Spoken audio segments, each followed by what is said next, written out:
Marahil ay nakatagpo ka na nito, ngunit di mo alam na ito pala ay mabisang gamit sa larangan ng pampaswerte sa kahit alinmang sugal. Ano kayang pampaswerte ito? Yan ang ating aalamin sa video ito. Pero bago ang lahat ng yan, kung bago ka pa lang sa channel na ito at gusto nyo ang mga ganitong usapin, ay inaanyayahan ko kayong pindutin ang subscribe button at ang bell icon nang sa ganon ay lagi kayong ma-update sa tuwing may bago tayong upload.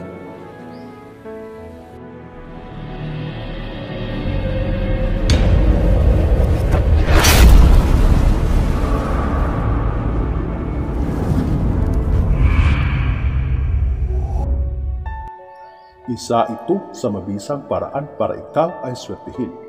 Noon ito ay sabi-sabi lamang at aking narinig sa mga nakakatanda. Ngunit nang minsan ay nakatagpo ako nito at sinubukan kong gamitin at ilang araw lang ay swerteng nanalo ako. At doon ko napagtanto na ito ay totoo at di lamang sabi-sabi.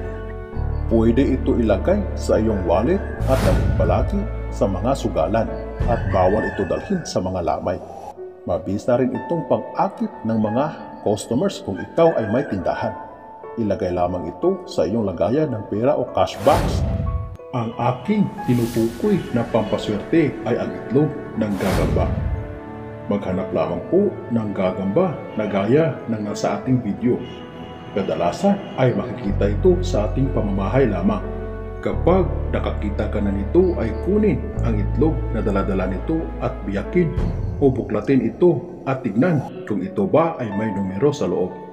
Para makita mo ang numero sa loob ay itapat ito sa sinag ng araw o di kaya'y itapat ito sa sinag ng flashlight. At kapag may numero kang nakita ay yun ang tayaan mo at i-maintain mo ito para ikaw ay manalo. Huwag lamang ipagsabi kung saan galing ang iyong numero. Kung gagamitin ito sa ibang sugal gaya ng sabong o sugal na pangpiryahan kaya ng mga color games ay dalhin lamang ang itlog ng gagamba dahil ito ang magbigay sa iyo ng swerte. Paalala lamang po na ito ay para lamang sa mga may paniniwala sa ganitong usapin. Kung ikaw ay hindi naniniwala sa ganitong usapin ay huwag na itong subukan dahil nagsasayang ka lang ng oras at panahon. Hanggang dito na lamang ang ating kaalaman para sa araw na ito. Muli, maraming salamat sa inyong walang sawang panonood.